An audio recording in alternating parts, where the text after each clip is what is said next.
are in Baird country. Okay, hello everybody. Today we have an awesome guest. This is Hap Wilson. He's an author of 15 books.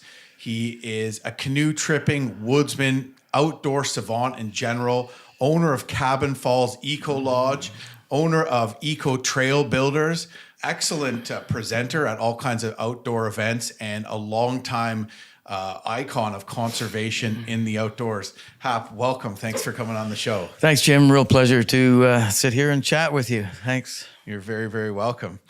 So I'm going to go back a few years and to a story of actually the first time that I met you in the flesh. I don't think it could be a more cool way to meet Hap Wilson. But you're sitting in your cabin on the Lady Evelyn River. It's late in the evening, and it's a nice night out, and you hear some sort of sound. Or what exactly happened? Well, it's actually a long story because we had paddled out with the kids, and the kids were fairly young at the time, and Andrea and I were on our way back to Temagami. We were paddling out, and we got totally drenched, and we were camped near Frank Falls, and we decided, well, let's go back to the cabin. We'll dry out, and we'll go the next day. So we actually hiked back because we have a trail from center, and we got back to the cabin and dried out and just relaxing, and all of a sudden we heard a lot of shouting and banging and noise across the river. That's where the portage is. Uh-huh. So I thought, oh, these guys, they must be troublemakers, So I went to and it was pitch black. There was, I went over, paddling over, I grabbed one of our old canoes, and it had a kind of a shaky seat. And I remember kind of sneaking over, and the seat actually broke just below the portage, below the campsite, and it made a bang. And then that caused a flurry of excitement, I think, up at the campsite because I heard a lot more shouting and screaming. And I thought, well, I'm gonna continue this. So I got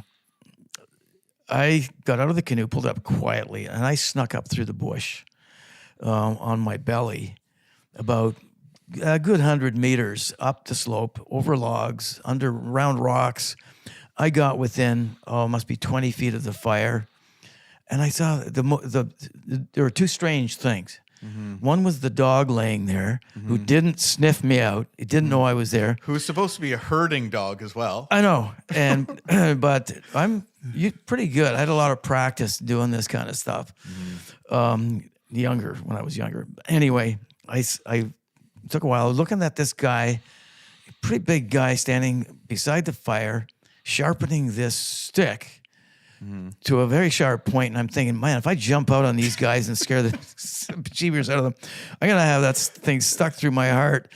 So I contemplated, what am I going to do? So I think I made it. I didn't really jump out to try to scare. I just kind of nonchalantly walked into the campfire. I think you made a bear noise, actually. Yeah, I could have done that. That's probably true. So, but no, we sat there and we shared a drink and a couple of stories, and that's when I first met the famous. Your brother was there, or no? Yep, my brother Ted, my cousin Brad, and our buddy Will. Yep, the Baird family the trio and the dog, and then I guess the rest is history. That's right. Yeah. I don't think I was had really done a whole lot in the way of. I guess I had started doing producing some outdoor content and getting some stuff out there at that time, but I hadn't really been around in the same kind of way as I guess I am now with all I've done up until this point. But I think at that time, I think you had this kind of resident fear of bears. I think you had a couple of incidents upriver, and especially when my seat collapsed and made a bang. I think you were. You were thinking, it's got to be a bear down below the portage, so you're busy sharpening that spear. Yeah, so basically before we went off, the backstory is we were being warned a lot about bears. The berry crop has failed this year. It's been a bad bear year. Watch out for bears. So Francis told us that. Francis, the guy that gave us our shuttle from the smooth water, and at least one other person to two other people had warned us that the berry crop had failed, and we also were maybe just being kind of wusses, but we also saw a big black bear just before that, not too far upriver, that didn't seem as scared of us as we would have liked it to have been. And also it was a really low water year too. So I remember that we didn't have that comfort of deep water between us and a bear that didn't seem scared enough. And then when we got to camp, we were cooking speckled trout and steak over the fire. And we were by a waterfall, which from my experience, usually seems to throw off the animals like bears. And even one time I had a wolf they can't make out the sounds of the human, maybe I don't know what else. I don't know if it affects the scent. So right before you came over, we actually had a bear come up to our campsite. Now this is debatable. But this is what a bear sounds like in the woods. Or just like, and then you never hear anything else. Yeah, so do mice at night too. So we were screaming, right? Well, yeah, red squirrels. So we were yelling because when you heard us having a big screaming and yelling over there, that was us trying to make noise to get this bear on its way. And then when we heard what was your seat break, we thought the bear wasn't scared of us, and that was the bear coming back. So I just wanted to take a second to talk about a sponsor for this podcast episode. This is GENTLEBANDS, and GENTLEBANDS makes rugged, outdoorsy feeling wedding bands. If you remember a few years back when I was doing a trip on the North French River and battling crazy thickets, and I actually lost my wedding band in the river because it got pulled off by a stick. Oh, I lost my wedding ring. Damn it. So it's a really cool brand, really kind of reimagining the way that men's wedding bands go, for sure. Certificate of craftsmanship. Yeah, that's cool. Now let's take a look at this ring. That is pretty cool. This ring is called the White Forest. It's made out of tungsten and wood. You can see the wood grains on the inside, which is really cool. So tungsten is just about being dense and sturdy. I just love the trees. It kind of speaks to me because it reminds me of some of the northern black spruce country that I travel through on some of my expeditions. So if you want to check it out yourself, their package is super cool and they offer free engraving services at the moment. There is actually a 25% off discount code. You can head over to gentlebands.com. There'll be a link in my bio, and use Jim Baird, one word. I'll wear one of these any day because this is, I feel like, made just for me. Pretty cool. How did you're talking about learning about how to creep up like that on people and not spook their dog. Where did you learn that from?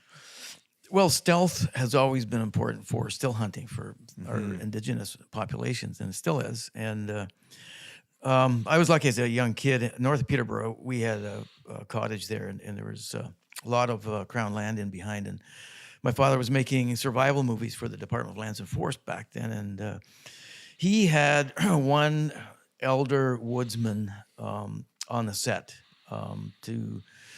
He was being filmed for all of that bushcraft, that great stuff that is just coming into practice over the last few years. And he took my brother and I out in the bush between filming and making campfires, how to build a fire, how to boil water in a birch bark bowl. A lot of it was orienteering. A lot of it was stealth walking and walking on a trail when there wasn't a trail, and looking at signs, always looking at signs and always looking behind you where you've been, so you know how to go back to where you started. So a lot of that was stealth, and that's something that I was taught at a very early age, and I just practiced that, and I thought that this is great. I can sneak up on just about anything. And the same with canoeing, stealth canoeing. I've had the opportunity to paddle within meters of moose and other game animals, other bird species, just by practicing what I learned as a young kid from this native person. And that inspired me. That inspired me so much and there wasn't a lot of language between us. It was mostly impressions, facial, expressions, and gestures. And it was all, to me, as a young kid, it was all magic. I want to be like him when I get older. And the odd thing is when I got a call from my Indigenous friend Alex Matthias, and I think you know Alex. You did some filming with Alex. Well, before I really got to know him, he called me up and he said, "Hap, we've got to talk." He says, and I went down and I met him. He said, well, he had told me previously that he'd had several dreams about me. And I said, okay, this is interesting when an Indigenous, calls a white guy and says he's been dreaming about him. And I took this seriously. And he said, look, Hap, it's unfortunate you were born a white guy this time around, but in a past life you were my warrior brother, and your name is Mahingan Weebada, which means wolf tooth. And I thought, man, that's almost in some ways it makes this kind of mystical sense that when I was a young kid, learning all these skills, from an Anishinaabe elder, and then decades later being told that I was born a native person in a previous life. That was pretty important. It was pretty eye-opening to me. And since in between that time, I had spent a lot of time even studying the Ojibwe language.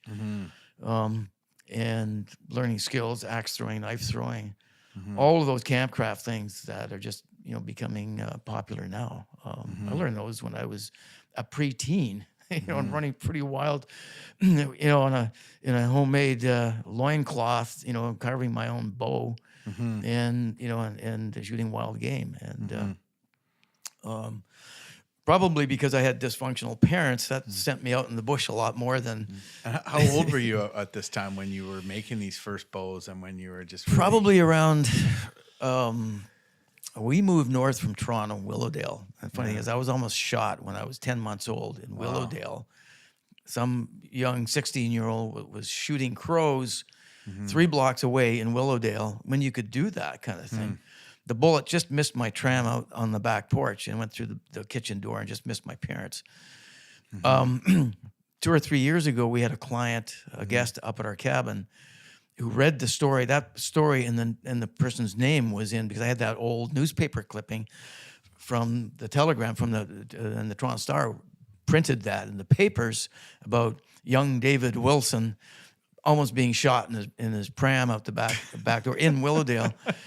And they named this fellow, and this fellow, and this woman who was a guest at our cabin says, well, I read the book, The Cabin, and that was in the cabin, and plus the fellow's name. Well, that guy you mentioned in the book was my uncle, she said. No He's kidding. Like 86 years old now.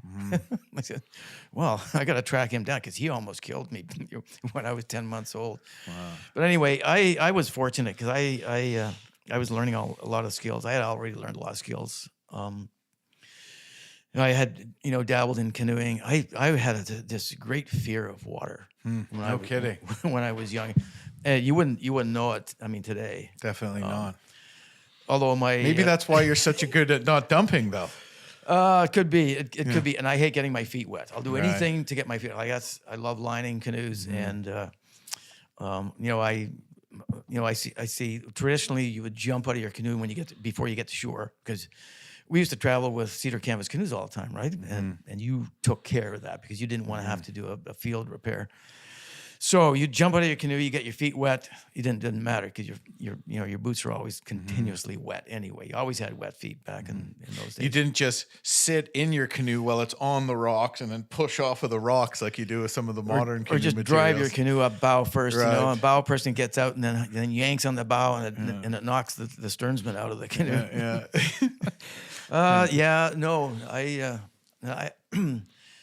I would gingerly pull the canoe up sideways and then stretch and then kind of tiptoe out in the rocks as much as I could. I just hated having wet feet. I still hate having wet feet. Do anything not to have I wet feet. wear that's why when on my spring trips I'll wear like waders with the Gore-Tex socks. They're amazing.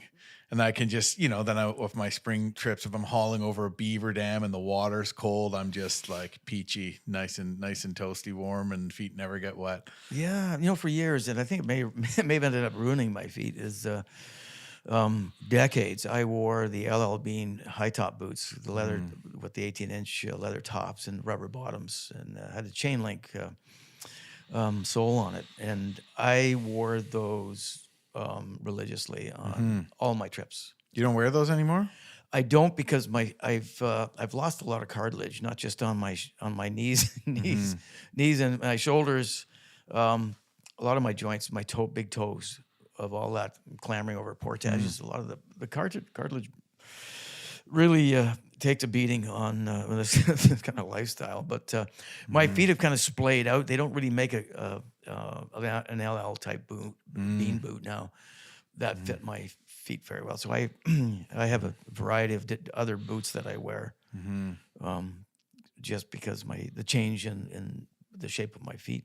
And do you think that that kind of injuries or kind of beaten up body parts, cartilage and stuff, do you think that is because of the extensive amount of time that you've spent paddling and portaging canoes through the bush for thousands and thousands of accumulative miles? Yeah, I always I've always kept journals on all my trips since I was probably 14, 15. And I tally up like dates, time, distances, all that kind of thing. And I was just was talking with my wife, Andrea, a couple days ago, and we said, how many times I've actually paddled the Lady Evelyn River? Like, there's a lot of collectors out there. They'll do one river once and then move on. And Right. you don't really understand or get close to that river, the nuances, until you've paddled it at night, upstream, right? I can imagine. And so I paddled that river over 200 times, and that's a 30-kilometer stretch with 12 portages. So if you look at that one river, and I've done well over 100 rivers. If you look at that one river, that's 6,000 kilometers Just on that one. Just on that. Wow. And if you look at the 12 portages, what's that? Over time. I'm not going to do the math, but that's like 1,000 portages. That's two. I mean, that's that distance. There's got to be well over 1,000. And that, to me, that's also one of the things that's misleading, because some of those portages, it's not the distance that makes them hard. You can have a portage that's 3 kilometers that's on a perfectly flat old train trestle or something with no hills, and you could have one that's a third that just beats the hell out of you. And some of those ones on the Lady Evelyn, like, you're coming down inclines like this with jagged rocks where if you drop your canoe, it's going to fly in and potentially break. It's not legendary. a cakewalk. There's been bones broken on those trails, mostly below where our lodge is in the south and north channel. But if I tally up all the distances I did Lady Evelyn, Andrew and I did it 14 times in one season. Wow. And why so many times in one season? Well, we try to utilize as little as possible the float plane for supplies and going in and out. So we often park our vehicle upriver, just at the boundary of the park, and then paddle downriver. Just to get to your cabin is just to get to the lodge. Necessary to use the river that many times. Yeah. So in all the expeditions I've done, I've logged well over 60,000 kilometers now, and you look at the number of trails, would be almost at least 25% of that. And I always attribute, 25% of carrying heavy loads over rough portages. So that's just the canoeing aspect of what we do.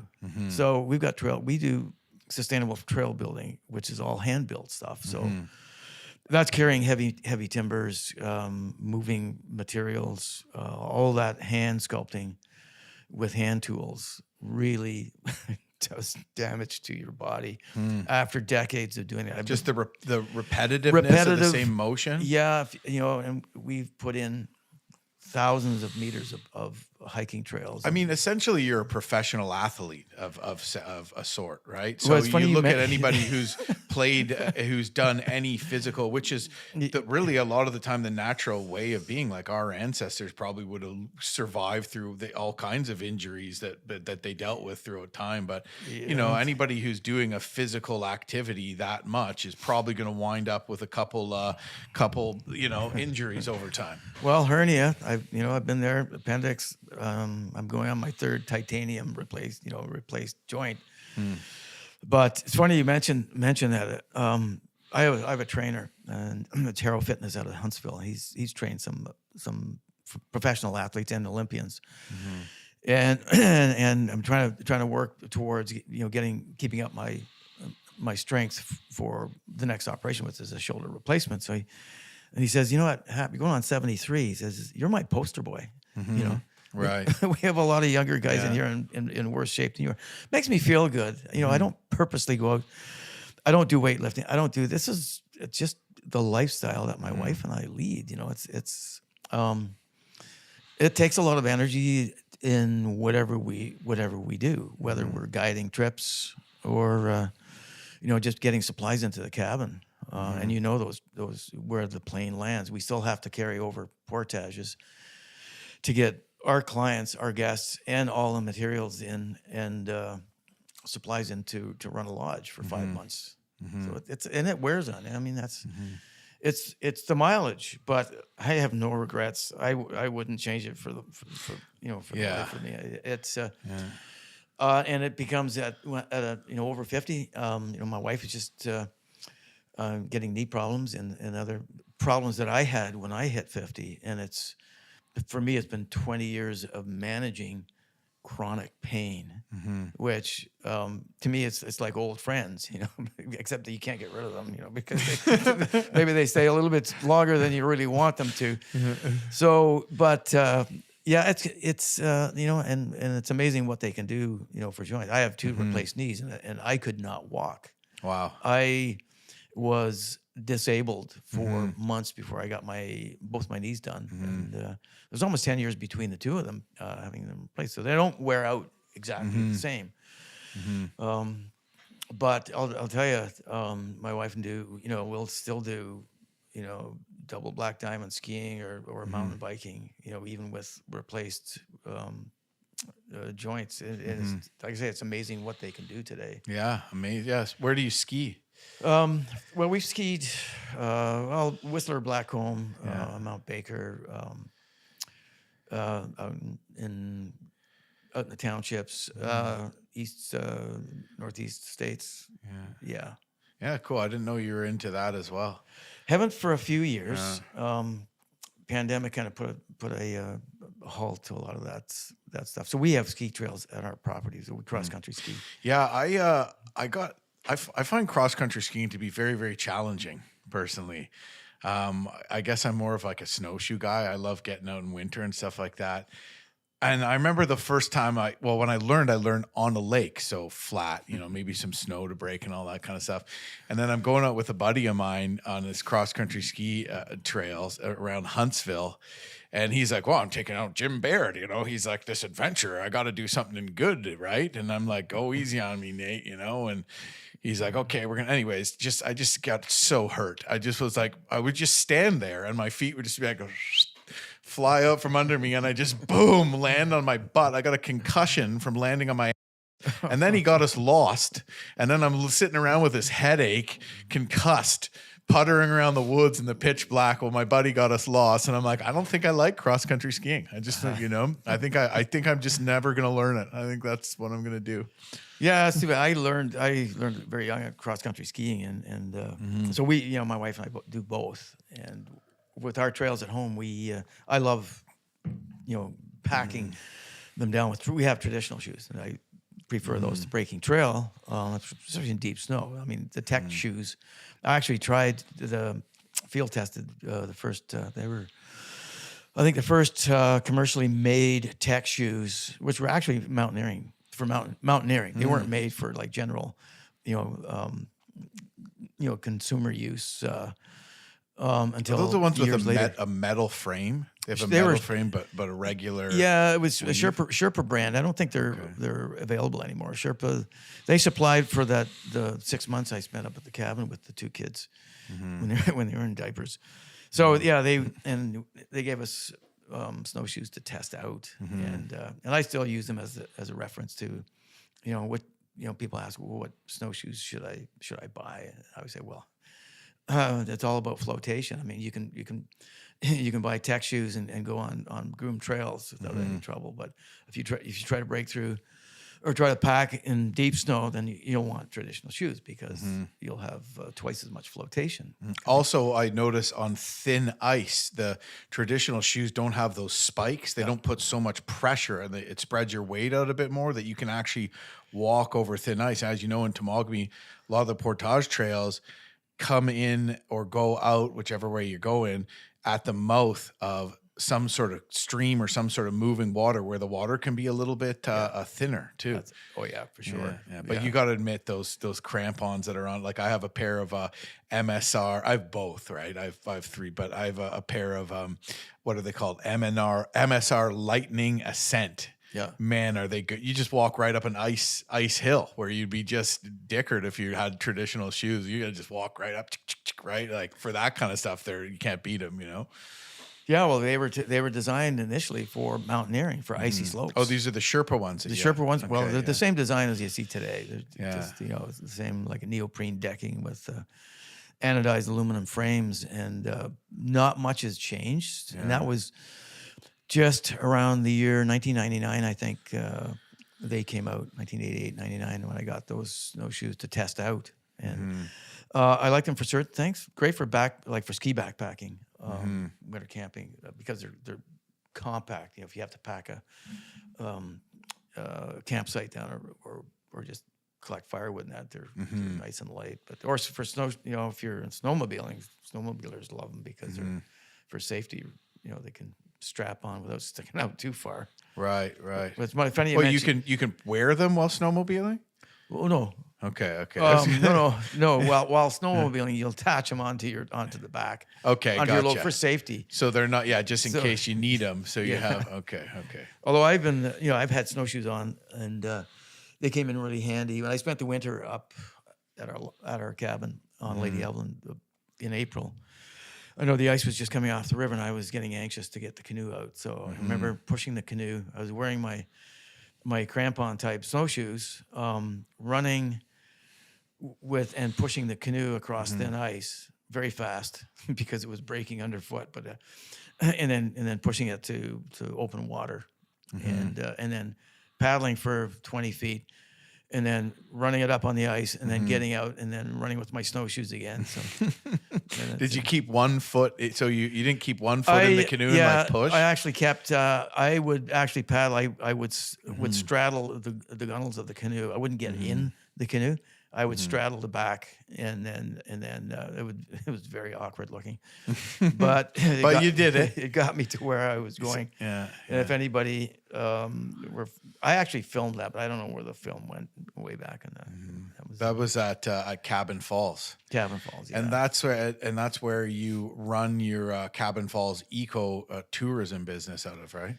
Yeah, for 5 months. Yeah, we go in mid-May, and then we close up after Thanksgiving. Yeah, what a beautiful spot. I remember you gave us a bit of a tour when you were there, and you had just finished doing a lot of work on it. Gorgeous kind of interconnected walkways, because it's very rugged, rocks and stuff. And what a spot though that is. And you mentioned magic before, which instantly gave me goosebumps as soon as you said that, because I remember the way that you described the trip into those falls where your cabin is.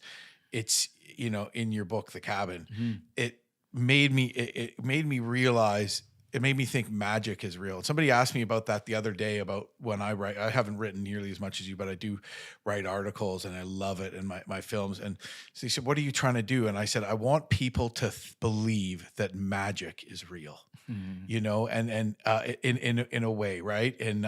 On whatever scale, on whatever level. And I feel like what really resonates for me with what you do and your feelings and connection to places like Temagami in this wild country. The whole story, the Nastagon, like the trails, the ancient 5,000-year-old trails, is that there is a magic in it that you want people to discover. You want that magic to kind of overtake them.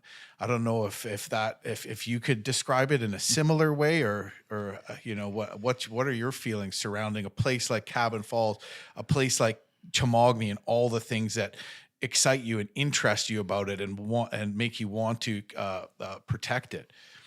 Well, it's an interesting topic because I look at today, and there's so many changes, whether it's gear or even attitudes, why we even go out there. Things have changed a lot, and I know for myself, there's something I explain to my guests, and those who want to not just survive in the wilderness, but want to enjoy living in the wilderness. I look at that as sort of a transition point that you have to reach and get to and open your mind. And it's mostly through experience. And the more time, and you know this, Jim, is that the more time you spend out there, the more magic presents itself. Mm-hmm. The more things that you have no explanation for, but they're real. Mm-hmm. And that's everything from understanding especially how the Indigenous look at things. I mean, they look at Northern Lights, for example. We look at almost everything scientifically, and they look at it more in an organic sense, how it connects them to whatever, whether it's inanimate or animate. It all has purpose and meaning and connectivity. Well, that's how the Anishinaabe language is set up, animate and inanimate, right? Yeah, they're looking at their language. That's a whole other story. You could go into long lengths. Why did they anglicize a lot of the names, across Canada, and especially in Temagami?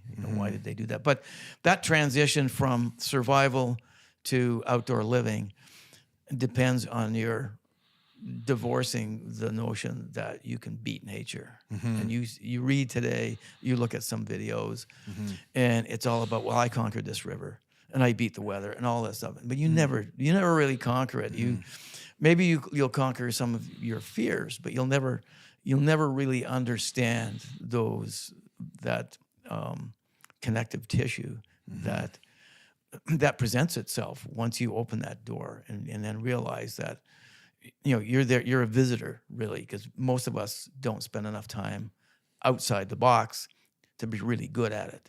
So, but there are times, the more times you get out of that box and enjoy nature on its terms, that's where the magic begins. And you get into a comfort zone where you can accommodate all of the things that those basic tenets of survival just become second nature. And then you start concentrating on all those other nuances that make magic happen out there. And that's what happened to me through almost like death experiences, near-death experiences. I've shared some of those in my book, but my wife she shakes her head because she's pulled my sorry ass out of the water a few times to rescue me. Nothing that can make you feel more alive than almost dying. Well, I always say, I wake up every day and I open my eyes and I think, wow, that's another bonus day for me. And I said, I've done some pretty stupid things. I look back at the time when, there was not a lot of even self-help stuff out there. There was some historical books on adventures and like Boy Scout type stuff and American Boy's Handbook. Yeah, I think Lester Griswold, and there was Bradford Angier had a book out, and I read all that stuff, and it was all pretty basic scout stuff and survival. It was all good stuff, but there was a lot left out with, like you say, well, how do I get that magic in my life rather than just surviving with all these basic skills? And I always tell people, look, living in the outdoors, it's maybe 25% hard skills and the rest is psychology, how you deal with. And I think, well, that better than most. How do you survive? Especially the hardest thing for people to do, especially white Caucasians, European Caucasians for this country, to sit still for any length of time. And you could, I'm sure you know all about that.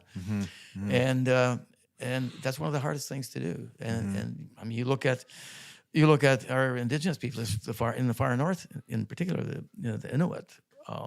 They'll just sit still and let weather take its course without moving, because they know that they have it in their makeup that they can't beat what's out there, and it's just tempting fate.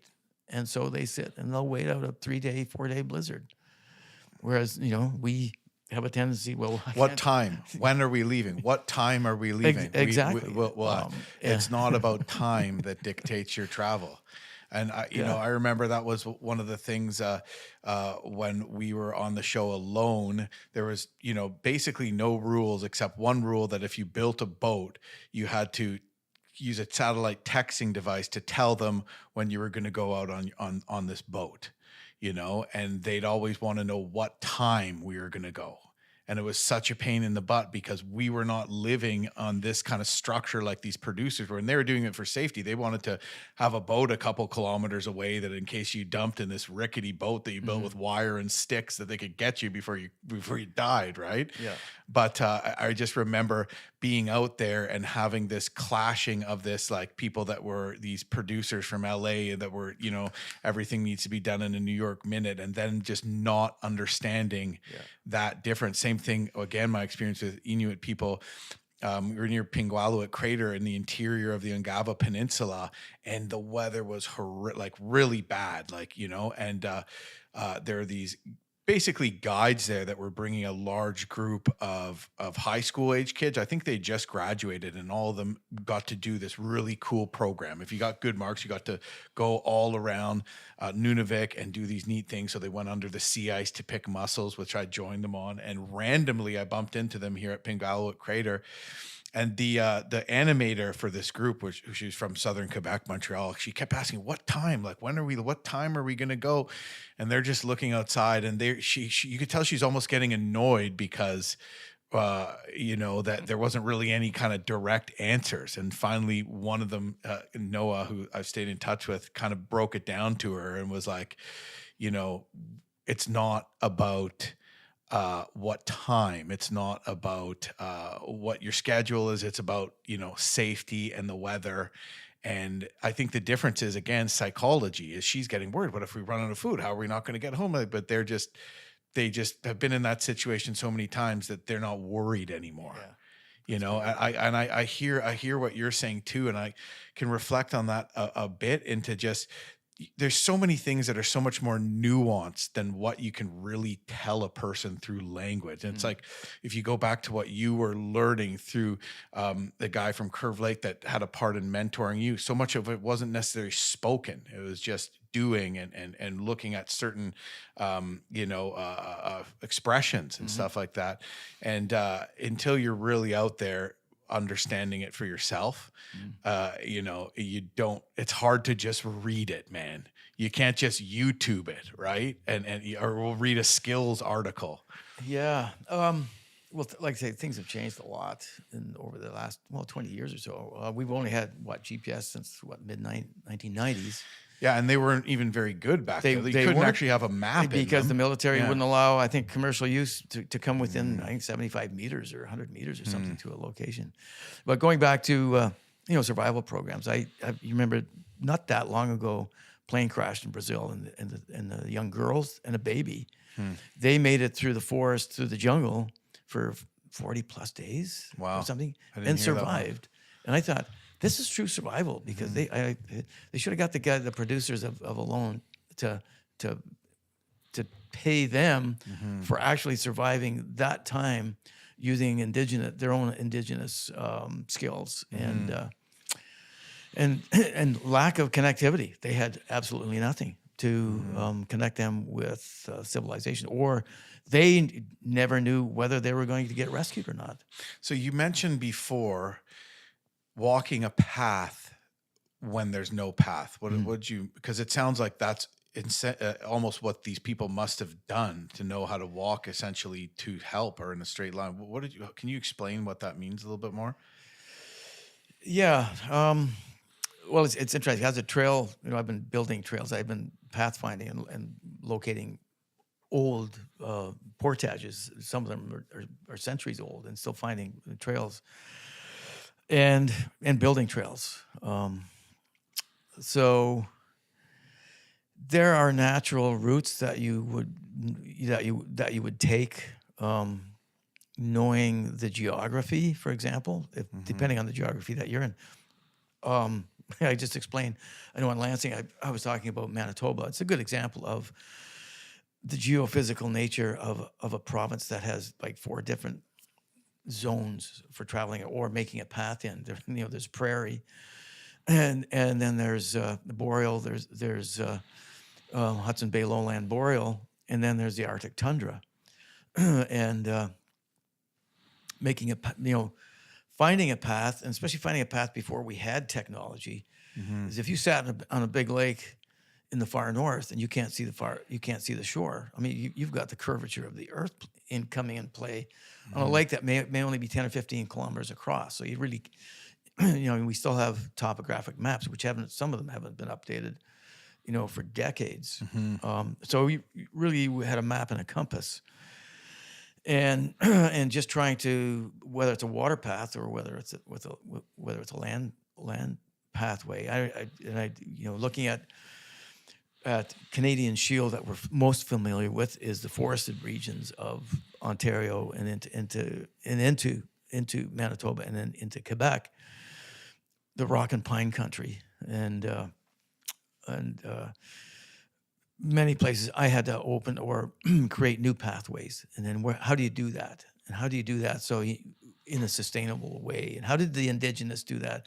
Where did they put pathways? How did they know where to, put up a portage trail? Because they don't always go in the best way to put it is not obviously the most obvious way. For example, remember the little culvert you drove over to get here? So that's Poverty Bay. I always thought, why is that not called Poverty Lake? Well, it's because just the way the land lies, there's no main inflow to that at all. And so when the mag goes up, water goes this way through that culvert. When it goes down, water goes this way through the culvert. Beavers haven't even figured it out yet. They're just building dams on the wrong side. So at the very end of Poverty Bay, which is over this way, you can actually jump on the traditional portage trail and bypass this falls, this rapid, the next rapid, and put in below the lower waterfall and canyon, which without an aerial survey, without how did they figure that out? Yeah. That's sort of what you're kind of explaining in a way, or are you just kind of more explaining how you can navigate using just the signs around you in the bush? Yeah, I mean, it's even the physical nature of the ground itself. I mean, a lot of the animals use. I've put many trails in on deer runs, for example, and they tend to like the upper ridges, just for their own safety. And whereas moose like the lower areas where the vegetation is good feed for them. So and the thing is, well, he also has to look at, what's the high water table? Like, is that going to flood out? Is there an intermittent creek there that might flood in the springtime? You don't want to put a trail along through there. And the Indigenous peoples probably did not put a trail there because it probably floods out in the spring. Or the beavers may dam up, like you mentioned, and flood out a portage trail. So they'll usually stick to the high ground or take a roundabout route to get to where they're going. It might be a little bit further. I could go over a map and I could show you many places, even in Temagami, where that's taken place, and in Quebec and Manitoba. And did finding those trails offer you a window into the mindset of the people that made them? Well, it did, and been lucky too, because sometimes, when we mapped out a trail across northern Manitoba, just south of the tree line. That was one of the most fabulous trips I've ever done, and and it had only been traveled by the Dene people decades ago, and there was only one trapper that had trapped in that area, and I saw signs. I even saw traps that were still set, and they were set in the late 1940s. Wow. And his campsites, everything was so well preserved because of the dry climate, and everything is preserved, really well, especially on top of the eskers, the sand eskers. And Is this the Seal River? no, this is the Caribou. Okay. That's Okay. a So bit- definitely it's a bit- well it's beyond the trees. Further north, it's a Newellton Lake area, Okay. and then into the tundra. But finding the portages that weren't caribou trails, some of them, there were traditional trails that were used by the Dene. And the Dene were mostly overland travelers. They crossed the water bodies in these little homemade boats, little banana boats, to get across usually where the caribou crossed. But I know mapping out this route across northern Manitoba, and then creating some new trails, not a lot, because the caribou actually were the same as say the deer down south. They knew exactly where they wanted to walk. A lot of were on top of the eskers, so we had I'd follow the eskers along the top of eskers, and then following these old trails, whether they're made by wildlife or indigenous, we'd find tons of old grave sites. All the animals walk the eskers, all of them, and it's like a virtual highway. So that finding ancient tooling sites, way markers, dolmen stones. What's a dolmen stone? A dolmen stone is from the Gaelic Dailman, which means table rock, and they're found globally. And They're in Temagami for sure. they're in Temagami, and I know several of them that are there. And I know that some canoeists have built fires against some of them. I actually cracked one of them in half, which was very sad. You know the one on that small island on Obabaka, on the southern part of the lake? Right. I don't know. There's one there that I'm looking at this thing. I'm like, this has been here for a long time. Yeah. But these were places where the First Nations would put offerings of some kind. Oh, okay. And I've got photos of some in the far north where. I just thought it was a good table to sit on. Or Well, whatever. yeah, some of them, and I don't know if this catches on the camera, but most of these are propped up. The dolmen stones usually have rocks underneath, so the cavity underneath would present itself as a place to store offerings. Oh, okay. And you'll see some of these are massive. I've got shots with my camera in the far north. Some of these, and you wonder, well, there was one in particular. It was it had to be 5 times the size of this table. Was propped neatly on 3 rocks, and you wonder. Wow. Well, was that just a glacial erratic, and that was just dropped there on top of these rocks, or was that somehow maneuvered up? And you look around the size of the trees, or maybe the size of your arms, and these are old spruce trees in that kind of scabrous tree line area of northern Canada. Almost sounds like something Mowat would explain, and like the Alban people. I don't know if you ever read the Farfars. But almost seemed like something like a Norse thing or something. Those huge rocks. Well, how did they? Size. And how did they? If they used like timbers, how did they lever that rock up to sit on top of the small rocks in such a way, or even the table rocks that I've seen propped up? I've found offerings, old like spear and arrowhead points, and underneath there just and that. So these are the things I know that I have found on my travels, getting off or recreating an old trail or making a new trail. What's that feeling like to find something? Well, like see, this that? is part of the magic. And, Yes, you see these things and you open your eyes and you think, well, first of all, you don't know how old it is, so you don't know. You don't know, and there's certainly no garbage. The only garbage that I found on an esker was the burial site of one of the chiefs from the Dene chief from the 1940s. He was buried on the top of an esker, standing up, because he wanted to be able to watch his ancestors paddle by. And I found that esker only by accident because we pulled in, and very calm day. and we were just exploring the esker, and came across a belt knife, a leather belt knife with a sheath knife, just laid on the top of the esker, and that's testament to how nature preserves it, these type of things in the north. That was his sheath knife that was placed on top of his burial site. Wow. And it was it was a bit of trepidation for the four of us that were there, because we felt that we were invading that private space. Right. Yeah. And so now we can't stay here. We've got to go. And at that moment, a strong wind came up, and it was just like telling us that no, this is a private space. This is for Indigenous people only.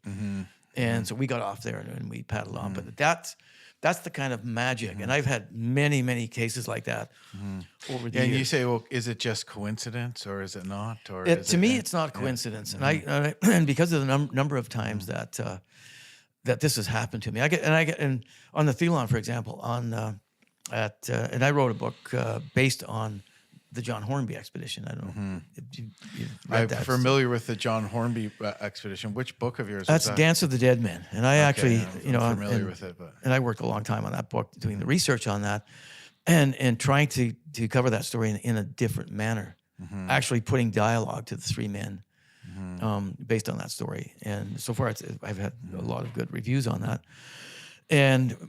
But going back to the magic of it all, is I've been on the Thelon a few times, and the first time I was on there, we were shooting a story for City TV in Toronto. I was with Bob Hunter, co-founder of Greenpeace, and we were doing a story on the Thelon, basically because they wanted to declassify the Thelon Game Sanctuary because of mining, because of diamond interests. So we were doing a story on the Thelon, and of course you have to stop at the Hornby cabin site and graveyard. So the graveyard's still there.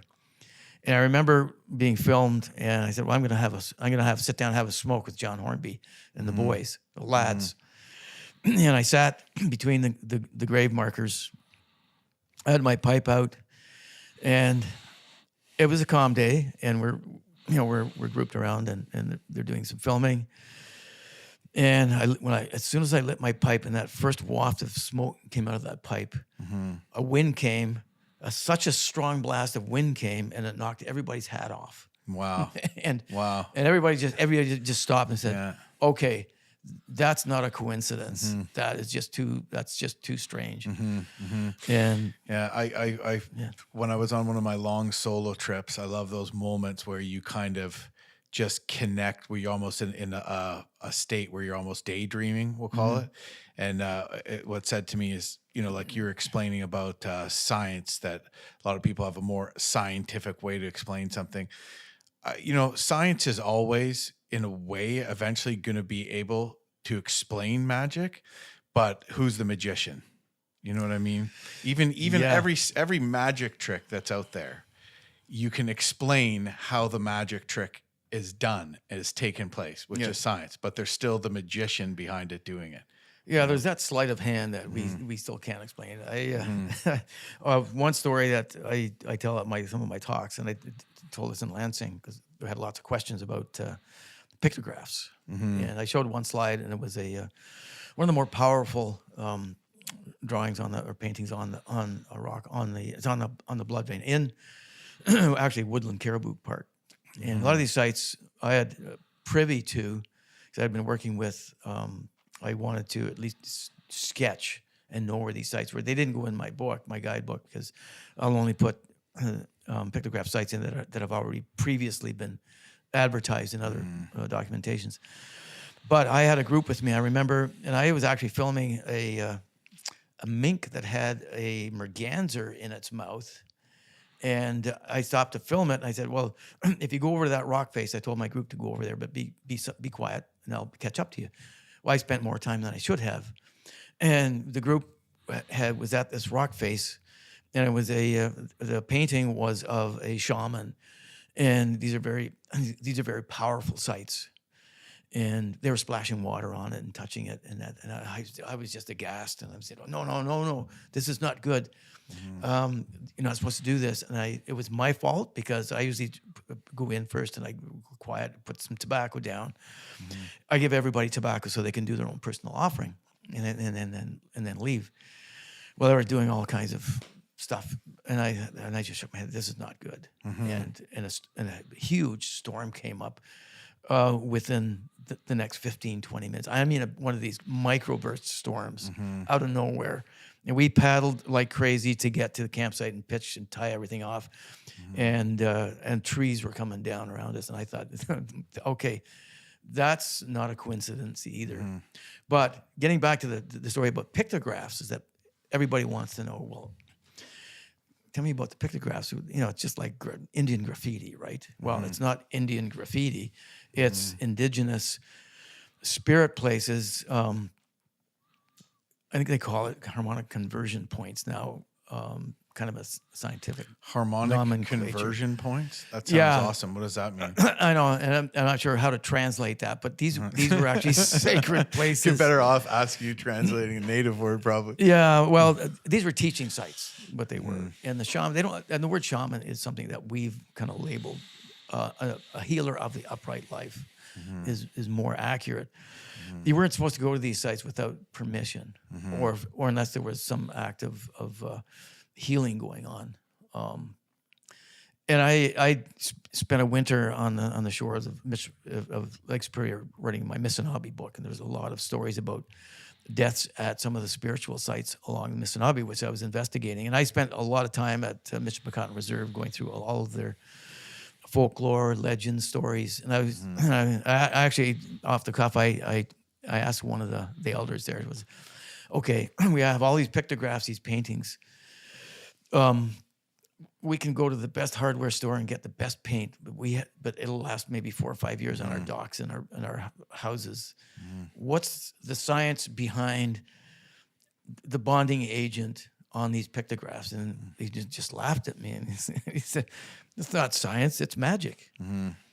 And I knew a little bit about the legends and the folklore, and he explained it, and I explained this to my audience, and that whether you believe this or not, it's we have known components for what's used like Ochre. Red ochre, which is mined in a couple of different places, Port de l'Enfer on the Mattawa, and then there's a couple of places in Killarney, and it was traded amongst some of the native groups.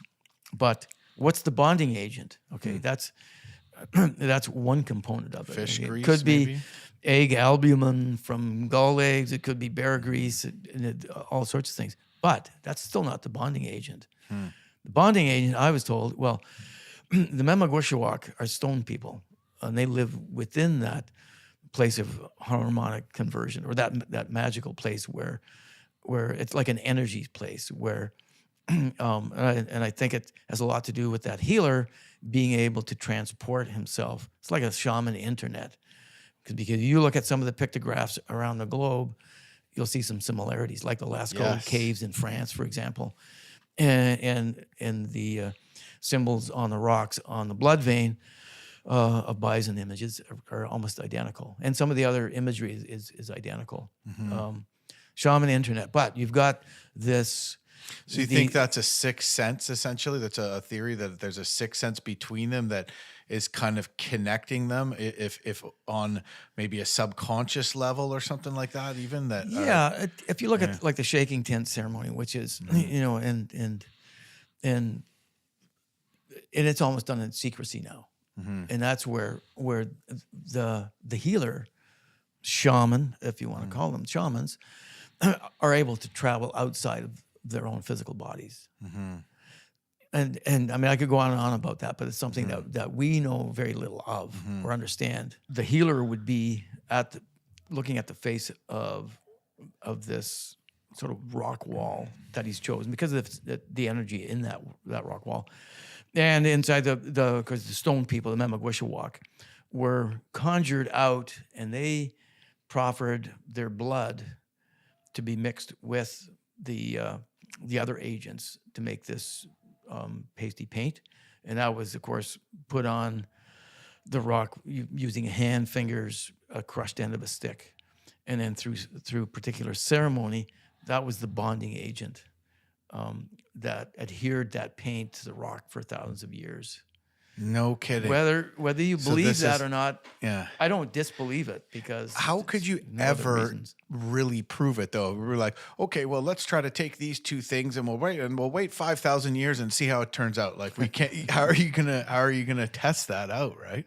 Like, to see if it would work without that. So Yeah. So I don't think they've come up with a scientific rationale for what the bonding agent is. Yeah. I mean, I've visited a lot of Indigenous spiritual sites on my travels, and all of them have a story, and that resident magic to them. And I just shake my head. I mean, I've had ghost experiences in the past. I know that there is another dimension there. I've had personal experiences in that sense. I've seen a lot on my winter camping trips, and things out of the corner of my eyes. That all these. Who knows? Maybe Wendigo is actually Sasquatch. I mean, better ask Les Stroud. Maybe he could explain. Right? Yeah. Did you ever watch his Survivor Man Bigfoot?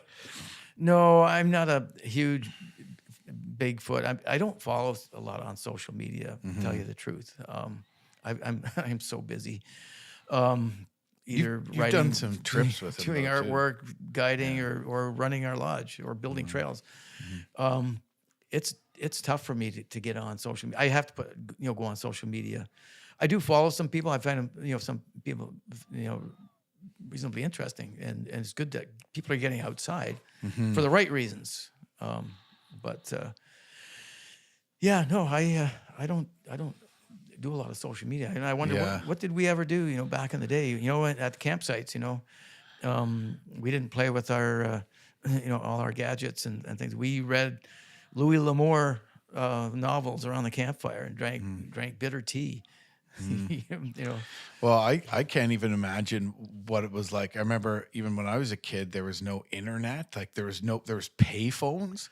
And it's such a pain in the butt when you can't get a hold of someone in 5 seconds nowadays. Like, back in the day, that was normal. We weren't all panicking, thinking everyone was in trouble when you had to wait for a payphone. And sometimes the guy on the phone was yakking for an hour and you had to wait out there still with your arms folded, tapping your foot. Everybody got by all right. Yeah, I thought, we were running a business, the outfitting company that my wife and I ran in Temagami, for years. We relied on the phone, and the fact that we had a fax machine was about as high tech as you could get back then. Right. And you relied on that, to keep in touch with and contact, your guests. But now, you look at Cabin Falls Eco Lodge. We, by accident, we're 50 kilometers from the nearest cell tower, but we're in the Rock Knob Uplands. We're in the highest points in Ontario where we are, and we have a trail. I used to use the ridge behind the cabin, the original cabin, back in the Ranger days in the 70s, because our two-way radios wouldn't work unless you climbed a high hill or climbed a high tree. And so we revived that trail, and it's now what we call the office. It's a half a kilometer, and it's a pretty high climb. And I remember taking some guests. We had a dozen guests, and everybody has their iPhones for taking pictures these days. So everybody's got that in their back pocket. So we're walking up to this high point behind the lodge, and then everybody's phone started pinging. No kidding. I'm getting messages. Well, that can't be. I can drive 2 kilometers from my home in Muskoka, and I got no power. Right. Whereas we're almost 50 kilometers from the nearest Bell or Rogers Tower on Highway 11 corridor. And so that's allowed us to do business on a daily basis, and keep in touch with our guests and clients. And although we try to get people to disconnect from all of that stuff, as they connect with nature, reconnect, right. ends up walking up that hill to check messages. do To they? tell you the truth. Oh, I'm going to put my phone away the first day they arrive. Right. I'm not going to take it out. But, after a couple of days, I wonder how Junior's doing at school and or at camp. And, or I've got an aging grandmother or aunt. So they go up and they check it. And it helps us because of that connection that people seem to really need these days. So, but it's nice. I mean, we can put our car keys and our wallets on a shelf for 5 months up there, pretty much. And, and park our car. Nice to park our vehicles because we don't drive anywhere for almost half a year. Everything's canoe power only, I guess. Pretty much. And I do come out on occasion to do some trail building work. And my wife, she's there we hire students to come in and help during the summer. And we have a lot of friends that just look at it as a vacation to come up and, they'll help carry supplies in or help, move lumber downriver and that kind of thing. That's cool. What do you do with your guests, with your clients when they come in to stay in this? The spot has got to be one of the most beautiful spots in Ontario easily. Yeah, it's even going upriver to meet either people will come in on the plane, a float plane. So we paddle up and we have to nurse them down 2.5 kilometers down river. And a lot of these people don't have canoe skills. So, they'll be my partner in the bow. We'll run down the rapids, we'll portage. We have canoes salted along the portage, so we don't have to carry portage, just gear. And they think, running a class 1 rapid is like doing this great whitewater trip. Yeah. It's a little bit of adrenaline, and then lining up. When they go upstream, we teach those skills going up and down. So that's one thing that we do. It's just getting to the lodge. By the time they get there, people are tired because they've just come from inside the box, jumped on a float plane, or paddled in and stay over for a couple of days. And they get there and they look over the falls from the main deck and they, wow, this place is magical. And so we plan, whoever comes in, everybody gets their own cabin, basically. We can sleep about 14 people there comfortably. And people usually come in small groups, so they each get a cabin and they each have a bathhouse. It's probably the fanciest outhouse you'll find in the north. Nice. And so we sit down with them and we go through, well, what's your skill levels? What kind of itinerary would you like to build into your days here? And so we have 8 waterfalls. We can go to 8 different waterfalls. 5 on the Lady Evelyn. No, there's actually 7 on the Lady Evelyn that we can go to, and then 1 which is a small waterfall going up to Dry Lake Ridge. Dry Lake Ridge is one of the highest points in Ontario. It's a great day trip because we go upriver and stop, look at, do some photographs around the little waterfall that comes through there. Great moose watching trip going in to do the climb. We keep that trail maintained. It's one of the best hikes and viewpoints. It's a 650 vertical foot drop. Wow. Yeah. So I don't think I've been to that one. I've been up Maple Mountain before. We can actually see Maple Mountain to the north from that ridge. Yeah. So on that same trip, when we bumped into you the one time, we came around and then we worked our way in and did the climb there. It's a bit of a side adventure, to get in there and back to Lady Evelyn Lake, but it's well worth it. Yeah, it's the nice thing about Temagami is that you can get off the river, and I remember back in when I was a park ranger and working in mapping out the initial boundaries for the park, is that we had to make sure that the viewscapes were protected as best as we could. It was a hard fight because loggers in the industry say, well, canoeists never get off the water. But in Temagami, we've got at least 20 different hiking trails that go up to high points. So the last thing you want to see when you get up to a top of a ridge is these massive clear cuts. We did manage to protect quite a few areas. Awesome. Yeah. For viewpoint protection. But Temagami, that's the unique thing about Temagami is these high points. But Dry Lake is one trip that we do. Every day is a different trip to a waterfall. We do wild swimming as well. We have a 40-foot cliff that you can jump off of. Nice. Or shorter ones. That's fun. Yeah, I'm a dipper. I'll walk in. I don't like jumping or diving in. Right. People love swimming there. You can swim in and around the falls. get underneath a couple of the waterfalls. Yeah.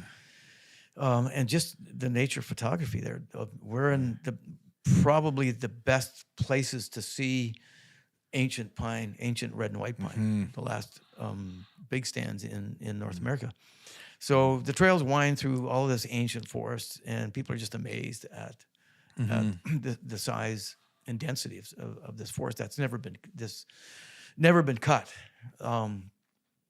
And then we take them to a place that has been cut back in the 40s and 50s. There's no Camboose camp that we have a little trail around, and it's all semi-preserved by nature. What's left of them, you can see the foundations, and you can see the stoves, some of the accoutrement that was there that they used in the old days. And That's kind of cool. horseshoes they used to pull all the timber out by horse. Yeah.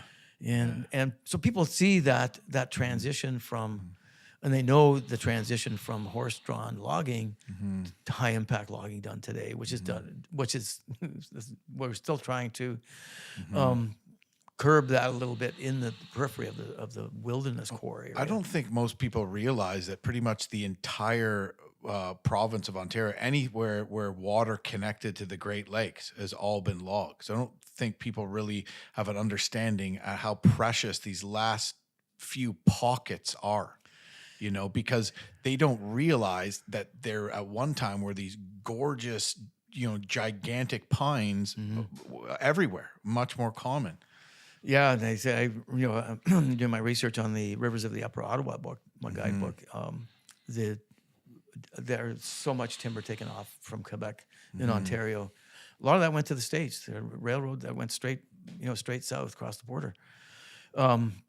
And up until the early 70s, we used to think that was an inexhaustible supply of timber. And then we started seeing the depletion, because that was also the birth of the environment movement. Right. My friend, late friend Bob Hunter, was co-founder of Greenpeace off the West Coast in '72. And in '72, that was Save the Maple Mountain Committee was formed in East Central Canada. Temagami was an international fight that put the wilderness area on the IUCN, the International Union for the Conservation of Nature, Endangered Spaces list. And we're trying to get it back on now because of some of the things going on, trying to create or establish that as a UNESCO heritage site. It's got all the right formula for that. Oh, that would be amazing. It's hard sometimes to explain to people why some of these things are so precious. I don't know what it is, but when I look at a white pines are unique amongst conifers because of how they grow, right? They have that very sculpted look, like you see in Group of Seven paintings, because every year only one branch grows up the top and then it gets pushed with the wind. That's a way that you can tell direction, right? They're more natural navigation. Point southeast if your prevailing winds are northwest, right? Exactly, yeah. But there's just something about those giant towering pines that exist in a place like Temagami, just to look at them, that just to me seem magical. And also just the network of 5,000-year-old trails. So like prehistoric footpaths where people's feet were walking, carrying a canoe over your head to literally put your foot in what might be the exact same spot as someone did. That cultural significance. And just, I don't know what it is, but just the backstory, the primordial nature of it all. I don't know what it is, but there's just something so cool and special that I hope more people are able to and it's not something you can just tell people, hey, the Temagami is really special. These, for most people, they don't get it. They, they have to be able to kind of drink it in a way, I think. Well, that's the nice thing about Cabin Falls Eco Lodge, that people are dying, starving for information on that kind of thing, that as they're reconnecting with nature in multiple ways, they learn about one of Canada's precious wilderness areas. And if you look at wilderness and being in the environment movement since, back as early as the early 1970s, we did a lot of things wrong. I'm not saying wrong, but we approached environmental protection from a philosophical, emotional. Like what I'm talking about, where nobody gives a Well, I mean, industry, they know the dollar values of a tree, right? Right. So we've had to kind of bastardize our sensitivities towards nature. So, Right. so now if you look at wilderness as a commodity, as any commodity, as it becomes scarce, it becomes more valuable. Right. We haven't quite clicked on to that value. What does it mean? Because we don't experience it Right. enough to know its value. If you look at, we always point the fingers at other countries about deforestation, like the Brazilian rainforest, for example, and many of the largest clear cuts are found in northern Ontario in the Boreal, and that's sweeping across from Quebec and the Maritimes all the way through and into Manitoba. If you Google Earth that, and from space photography, you'll see those huge plots of Boreal, but nobody goes there. Nobody flies over it. Nobody drives through it. And even if they paddle some of the rivers, there's a thin veneer of trees where they don't get off the river. Not like Temagami, not like in the hilly country where you can actually see the clear cuts. These are massive amounts of forest being And think about just the boreal forest. It's proven can almost control the weather, like it has like a collective consciousness. Huge carbon sink. And Huge. also they, some of these trees will release terpenes into the air to help it rain. They'll band together and decide to starve out the red squirrels when the red squirrels population gets too high and is eating, too many of their seeds, right? And you got to wonder, does that have to do? Sure, it's hard to say. Well, all these forest fires we're having, is that deforestation? Sure, there's no trees to burn if it's a clear cut, but they grow back densely. If there's less trees to release terpenes into the atmosphere to try to get it to rain, we don't really. That's just the tip of the iceberg with this stuff. But I just wonder how much of these fires that we're having is caused by forestry practices. Well, I think a lot of it. I know the big fire in Temagami was because of the amount of slash that was left on the ground. Now they have prescribed burns, and in a lot of cases they get out of control themselves. Right. Yeah. And it's wholly dependent on weather and wind, whether they're successful or not. And I think there's a number of factors. Climate change, and I mean, we've had weather anomalies in the past. I've never seen it. I've talked to some guys even older than myself, believe it or not, who cannot remember a winter like we're having now. Yeah. Ever. Yeah. The one thing is like, we're breaking records from the 1930s. So in the 1930s, there was some winter that was pretty warm, which, some people might use that the wrong way and say like, that means climate change is completely false or whatever. But it does. Obviously, human caused climate change is making a difference. But if there's any hope that I hang on to, it's that this is also just a really weird El Nino year. It's happened in the past, and maybe we're still going to get a good winter again, because I'm going to have to find a new culture. I like to get out there ice fishing, winter camping, all of the things, man. Like this year was so weird. It was so warm. There was no ice. The ice was dangerous. People were falling through the ice all over the place. And I just feel like it was a prolonged shoulder season where you don't have any of these activities that I've grown up doing. I could barely even take my kid. He's 2.5. I want to teach him how to skate. And I keep bringing him, going to pick him up and bringing his skates and getting to the rink, and it's like melted and closed and just bizarre. Yeah, no, I've only skied once this year, and it's been sad. There's like no snow, Yeah, but I have to admit, I've been enjoying the warm weather. Well, at the same time, when there was enough ice, I went winter camping with my kids. It was like -0 degrees. Like, I'm not even wearing gloves the whole time. I'm like, okay, well, maybe that's not so bad in some ways. Yeah, but I think of all the hot tenters out there, and I remember I did some teaching for Outward Bound winter survival courses, and I just remember some of the bitter cold, and working with David Suzuki's Nature of Things on the coldest week of the winter. Wow. Back in 1985, I think it was.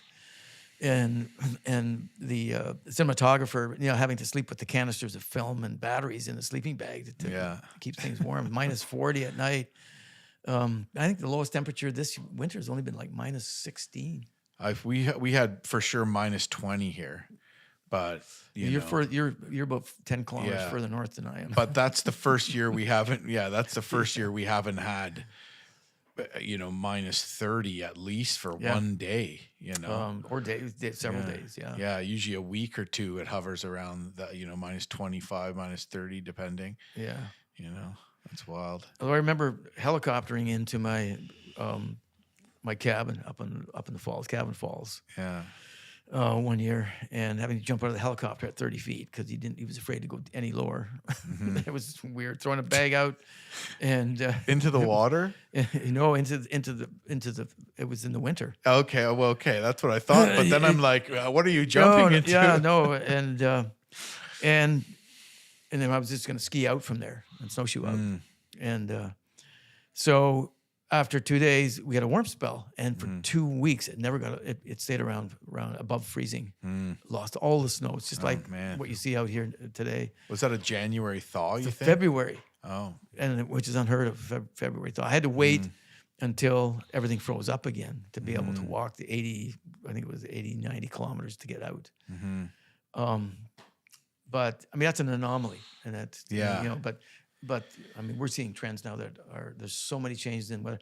Even as a guide, I have trouble, predicting. I could tell my guests, my clients, on a wilderness trip, what the weather's going to be like for 2 or 3 days because of weather patterns and wind, breeze, everything. And now, you turn your head and it changes. And it's harder to predict because things change so quickly now. I've been noticing we've been having these crazy fluctuations. Some people, I've mentioned to a couple of people, and they're like, what, really? But I think it's like been obvious for almost 2 years with a bit of a gap in between, but it'll be like minus 20, then 2 days later, plus 8, then minus 16, then warm, and overall just way warmer in general. Yeah.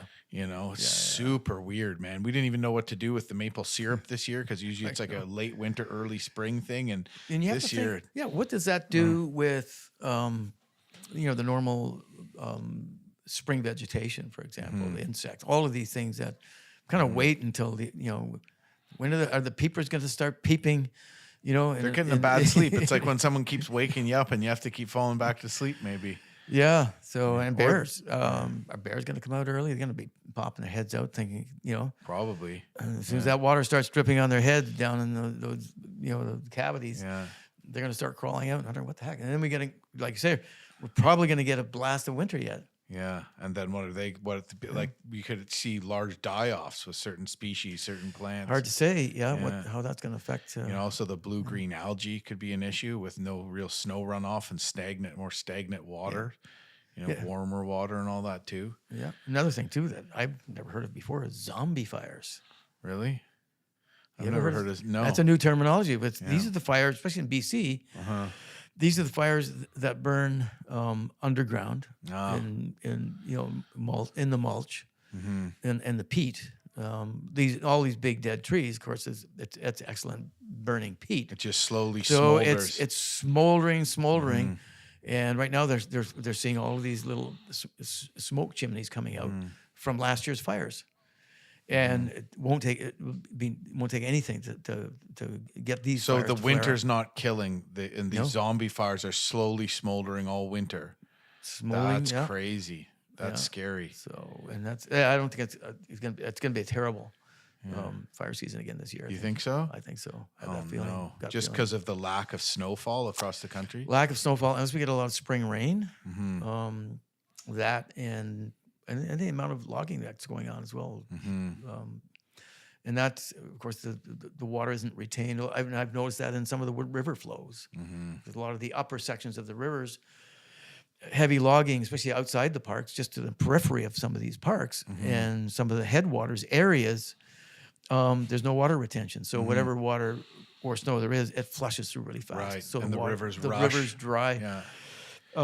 It flush out really quickly. There are ways that they could try to work to cut like barriers from around towns and stuff like that, that they're going to try to, the government's talking about working with logging companies to try to cut in such a way where it makes gaps in between fire zones and not fire zones to try to protect communities, people's houses and stuff like that. So there's, a way they could sort of use logging to effectively try to protect damage to property and stuff like that too, is sort of what they're talking about doing. Well, that's they're going to have to. I mean, they've already started that in Muskoka and a lot of places. They've actually enlarged some of the culverts under roads. The road systems have been washing up because the culverts are too small to handle all that microburst storms that we've been getting, heavy torrential downfalls that have been washing out roads. So they've been slowly replacing the old culverts and putting in massive culverts now to hold that. And the same with, as you say, berms around towns to curb wildfires. Crazy, man. Well, I'm sure you've seen it, not that, because you've, no offense or anything, but been around a little bit longer than me, Hey, I'm just a young guy. I'm okay with that, Jim. But you've probably seen it. Even when I was a kid, we used to go drive on Lake Simcoe between Christmas and New Year's. Now you need to take a boat out. Hey, in April, I took my Jeep all over to Lake Temagami. Yeah. Just bombing around. It was mid-April. Yeah. And now we're getting, the lakes are free of ice sometimes in mid-April up north. Wow. Yeah, that's majorly different. Well, Hap, if there's, it's been a great chat, by the way. And I'm sure we could go on more, but is there, first of all, when you are somebody that's made your life out of, conservation, the outdoors. We talked a bit about Earth Roots, which is a environmental, what do you call it? I don't know, basically it's a group of people that are trying to make a difference when it comes to conservation. Your books, your guiding, all these things.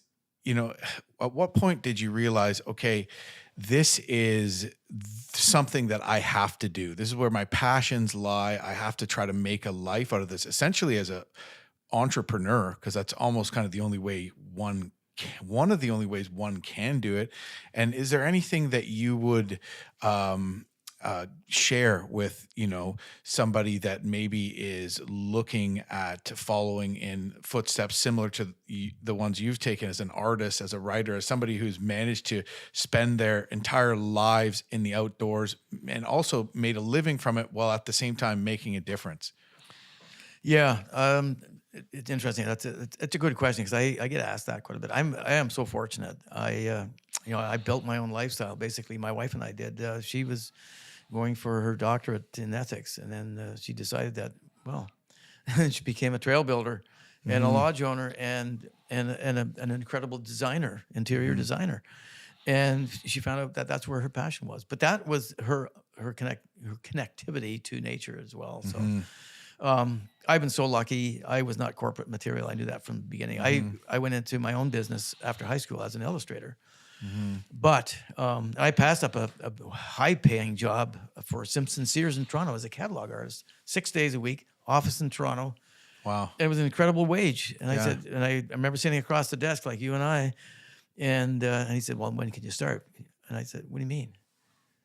And it was near canoeing season, right? He said, well, you have to start in May something. I said, well, I can't. I got a canoe trip to go on. Right. So he sat back in his chair. He said, it's not going to work out. Yeah. So no, it wasn't the money that was important to me. It was being out there and just being satisfied with what I have. My wife and I, we feel we have a lot. We work hard for what we've got. And we've got a lot out of nature, and we try to put as much back into nature as we can, whether it's in the books that I write, podcasts, people we take up to our lodge. It's a great way to disconnect. And I say to people, before you can reconnect, you got to disconnect. And I see there's a lack of mindfulness in today's outdoor trade, not just outdoor trade, but almost everywhere. I think people, because whether it's a population thing, whether it's social media has kind of disconnected us from that social gathering, face-to-face conversation. Nobody writes letters anymore, kind of thing. Right. Nobody punctuates their emails. and we live in a world of emojis and you don't understand half the times when people write to you and you get angry, but don't get angry. I didn't mean that on my email. So we've got to drift away from all that stuff that we're connected to. It's a good feeling when you do, isn't it? Oh, it's a great feeling. We when we're at our lodge and we get people to put their phones up,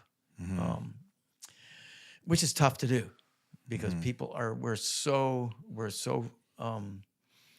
I guess entrenched in being able to contact people right away and knowing what's going on around us immediately.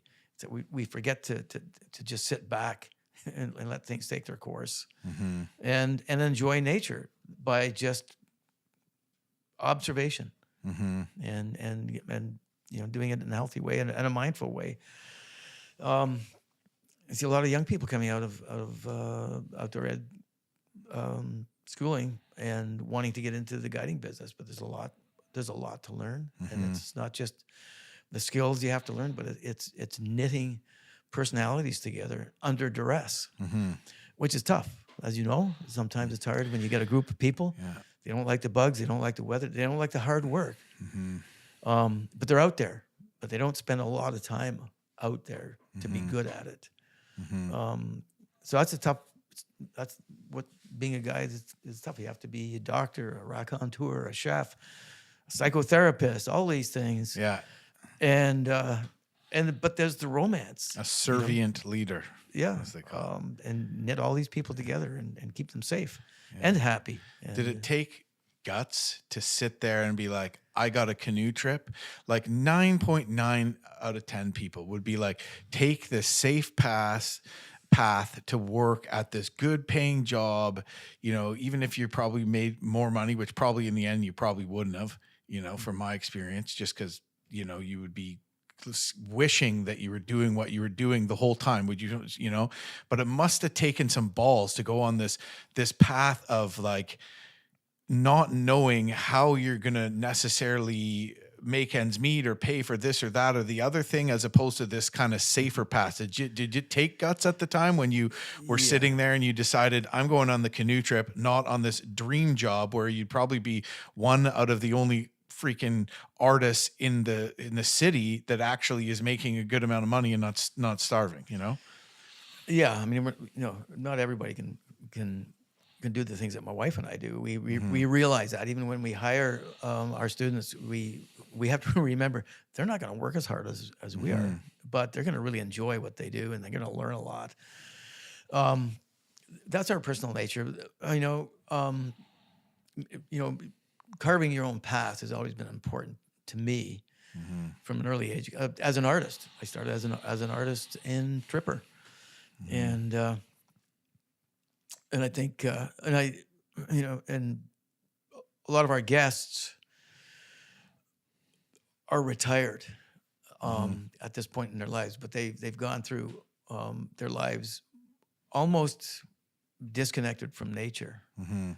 And they realize that what they should have done a lot earlier in their lives, which is possible. It's hard when you're trying to raise a family and trying to pay the bills. It gets harder to get outside to get that time in nature. But this is something that you have to persevere with. You almost have to make the time. Right. Shut the TV off and take a hit. Like I do that. I have all kinds of things on the go, and it's tough where with my, what if I make most of my money on YouTube? What if they just pull the plug one day, right? You know what I mean? But I still have to, I live in an area where I have access to that. But sometimes you got to just kind of shut that aside and just get out there. And those are just when you come back and you feel so much more fulfilled. Yeah, there's a huge fear in leaving that comfort zone. You have to admit. I mean, even Andrew and I, we'll get to that point sometimes, and then we have to remind ourselves, well, we've got things to do. This is we're in a really nice place right now, especially in the wintertime when all our hard physical labor is done, and then we have the winter to kind of hibernate. And we have to really be careful that we could just become couch potatoes and watch Netflix all night, all the time. So we have to persevere. We have to manage our time, even in our downtime, so we don't get caught up in that, in that kind of dark area. And and it's like this winter, like say we haven't been out snowshoeing or skiing, which is tough. But there's other ways of getting exercise. Walk your dog, getting out, helping, maple sapping, maple syruping. A lot of people who live in the city just get out, and there's a lot of park systems. You just get out and enjoy some of the parks in the cities, just outside, these urban areas. So, I mean, let's face it, Canada is becoming almost entirely an urban population. And with a lot of new Canadians coming in who, and we aren't necessarily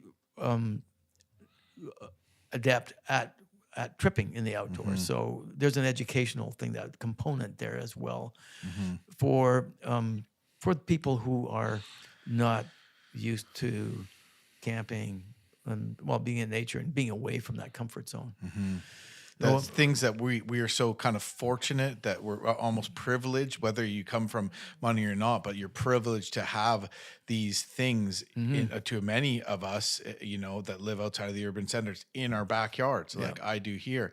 And if you're from a country or just a place in Canada or a place in the States where you don't have that, you can be scared of a bunny rabbit. Like, it's true. Like so, I think it's important for there to be a system and a place for people that aren't engaged in the outdoors to get into it and to at least experience and then hopefully think that, hey, this is something that is worth protecting. I always hear people complaining about the population's too big and there's some truth to that. But I also saw a thing where in India that has a massive population, a bunch of people rallied and they all, many hands make light work is where I'm getting with this. And they got all these thousands of people to replant an entire forest that if they didn't have that population, it would have taken longer. So in some ways, I think that there's a way that maybe we can use that to our strength. There's more and more people here all the time, and we don't have a choice and either way except to try to do something as best we can with it.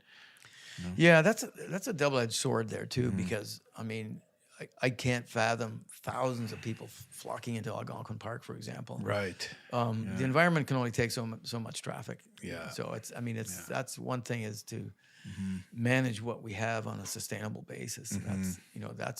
That's a tricky one when you think about it. It is. Yeah. It is. Yeah. I don't know.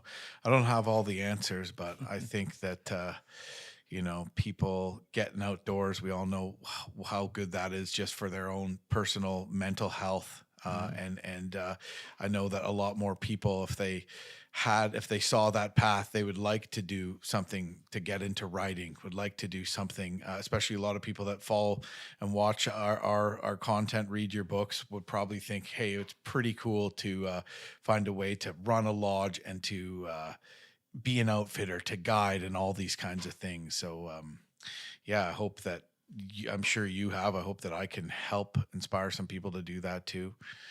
I don't know if that's something that is important to you as well, to try to teach other people to. That's ultimately important for my wife Andrea and I, Cabin Falls or whatever. I think almost whatever we do, and we get feedback. I mean, the feedback's nice, and it keeps us primed to keep doing what we're doing. And that's like you say, it's. If you inspire people in the right way, that's going to enrich their lives. And I've had several people at shows and write to me that the experiences they've had with my wife and I has changed their lives to the better, and it's shared with their family, and it all basically all has to do with the outdoors, not in a hardcore way like you and I, kind of thing, but in a soft sense. And I think the majority of people, that's the way they look at nature. They're not going to be jumping their canoes off waterfalls and that kind of thing. Right. So and there's a lot available out there. I know there's not enough out there, especially in Ontario. that's a whole other issue. It's the Ontario parks. I'm not even going to get into that. Well, we could do another podcast on that one next that time. could be another podcast. Yeah, the environment movement, pretty interesting though in this part of the country. A lot of people don't realize that it was kickstarted at the same time as the Greenpeace, but they got all the fanfare, right? Greenpeace did. Right. Yeah, and is there anything you'd like to just direct people towards?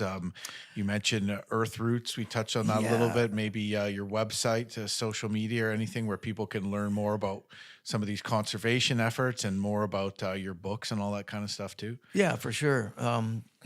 Earth Roots has been around for a long time. It's got some great campaigns from right from the Toronto protecting the Toronto Greenbelt to the Eastern Wolf to working at Grassy Narrows and helping the Indigenous up there, to Temagami, which is their hallmark key campaign. A lot of history, and often doing the dirty work, where a lot of the mainstream environmental organizations won't get their hands dirty with. So, earthroots.org, go to the website, and there's all kinds of things going on with that organization. And as far as like Cabin Falls Eco Lodge, cabinfalls.ca, everything's on the website there, all the information. And we talk to a lot of people, walk them through how to paddle in. We're getting more and more people paddling in and out, which is great because the more we don't have to use the air surface, the better. My own site, hapwilson.com, a lot on that site. It's my own online store. Stories. You're on Instagram too. Instagram, Hap Wilson 1951, Facebook, YouTube, Sanctuary. Go to Cabin Falls. You'll see our little few videos that we have. I like the one where you build a catamaran with your canoes and you're just bringing in all this building material. Yeah, that's we've done that. We've been running catamarans down with 3/4 of a ton of lumber on. Meanwhile, there's paddlers waiting to run the rapids, not knowing if they can make it down in a single boat.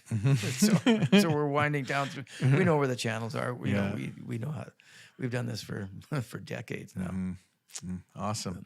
Well, Hap, awesome for great to have you come out, man. Great conversation, and thanks a lot. Good having you.